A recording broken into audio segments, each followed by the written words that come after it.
¿No debemos juzgar a nadie? Con frecuencia, escuchamos a alguien cuestionar o incluso a nosotros mismos: ¿y quién eres tú para juzgar a nadie? ¿Quién eres tú para juzgarme? O dar respuestas como: a mí no me comprometas, o todos somos por el estilo, ¿qué se le va a hacer? Y todo esto para deslindarnos de responsabilidad alguna ante un tema polémico. Ahora más que antes, la sociedad proclama y aplaude a todas horas que el valor más celebrado es la presunta virtud de no valorar. Hoy quiero compartirte una reflexión sobre este tópico social que resulta anacrónico y obsoleto. Basado en los planteamientos del filósofo español Aurelio Arteta, encuentro que la invitación moral a no juzgar resulta contraria a la prudencia, ya que nos hace callar como sujetos civiles y morales, nos hace indiferentes e irresponsables para asumir una postura y defenderla, ya sea que esté basada en ideas propias o ajenas. Se cree que la tentadora negativa de no juzgar nos ahorra el riesgo de ponernos a elegir de qué lado está lo razonable y de qué lado la sin razón, de qué lado está lo bueno, lo malo, lo correcto, lo incorrecto, lo justo, lo injusto. Pero, anulados los juicios, reinan sin rival los prejuicios. ¿De dónde surgen los juicios? Estos son una característica del razonamiento humano, es una condición natural del pensamiento. Recordemos que pensar no equivale a conocer, sino más bien es buscar el sentido y la comprensión antes que la información en sí misma. Para estar en armonía con el mundo, o sea, con sus ideas, hay que hacer cosas con él, y ello no se logra más que pensando, es decir, juzgando. Entonces, ¿hay que juzgarlo o criticarlo todo? No, no funciona así. La facultad de juzgar particulares se distingue de la de pensar, en que el pensamiento opera con representaciones de cosas que están ausentes, mientras que el juicio se ocupa de cosas singulares y a la mano.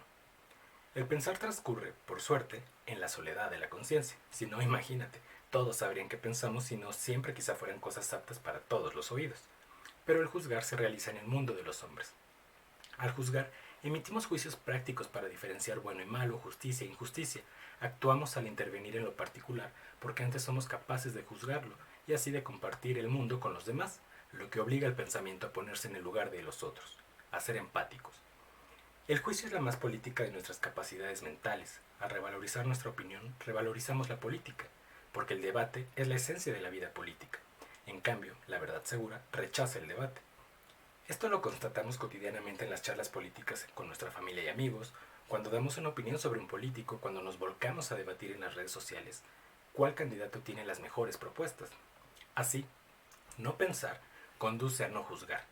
Y esto es muy cómodo para quienes tienen un temor a expresar su pensamiento, por lo que gracias a esto suele decirse con unanimidad que nadie tiene derecho a juzgar al prójimo.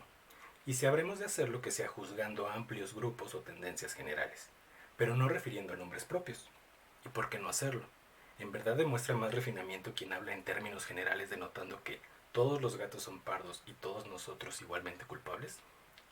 El problema está en que los medios de comunicación masiva y las redes sociales nos exigen opinar, pero sin que nos tomemos el esfuerzo de fundar y afrontar nuestras opiniones con razones, aunque se trate de grandes disparates. Como sociedad, se nos exige ser parte de una negatividad generalizada en la que todos opinemos, pero sin comprometernos con nuestros propios juicios y sí dándoles un papel político. Consideremos que no es lo mismo juzgar a algo que juzgar a alguien.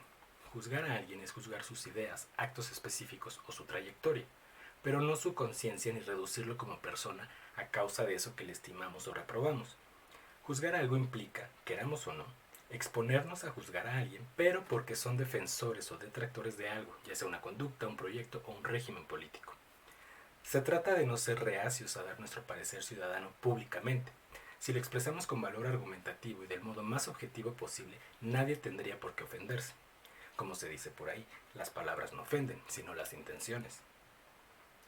Pensemos lo que juzgamos, dejemos de disuadir a otros de juzgar, dejemos de juzgar a la distancia y sin compromiso, dejemos de negar la palabra a quienes aún sin haber vivido alguna experiencia tienen también el derecho a pensar juzgando. Juzgar personas o actos no es una indebida arrogancia, puesto que como juzgadores no estamos exentos de incurrir en lo mismo que juzgamos. Así que recurramos a nuestra humildad y en el caso de cometer aquello que antes criticamos, apelemos a que la justicia debe ser quien nos juzgue y conceda el perdón o castigo.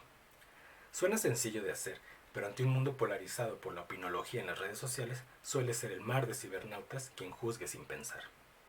La naturaleza del juicio es juzgar el mal, así que rechazar el juzgar pone en riesgo nuestro ideal de comunidad, nuestro derecho legítimo a debatir. Abstenernos de evaluar nos aísla de la compañía y opiniones de los demás, y nos mantiene como espectadores pasivos. Denunciemos el mal a la vista para la sociedad, juzguemos en concreto y no en abstracto. Me refiero a la violencia y a las situaciones que generan víctimas, no a callar y favorecer con nuestro silencio a los victimarios que amparan los malos actos, sobre todo en la vida política y judicial. Si abrazamos el consejo moral de no juzguéis y no seréis juzgado, reducimos nuestras capacidades de raciocinio. Así que atrevámonos, pues, a equivocarnos dejando el relativismo moral. Comprometámonos con la calidad de nuestras ideas, pero no olvidemos que solo debemos cuidar que, con la medida con que midáis, se os medirá a vosotros. La democracia demanda hoy que como ciudadanos nos preparemos a juzgar acerca de conductas y del bien o mal comunes, para así vivir en una sociedad bajo permanente examen público de sus opiniones colectivas. Esta es una invitación a no ser apáticos ni temerosos ante el futuro. Entonces, ¿te atreves a juzgar?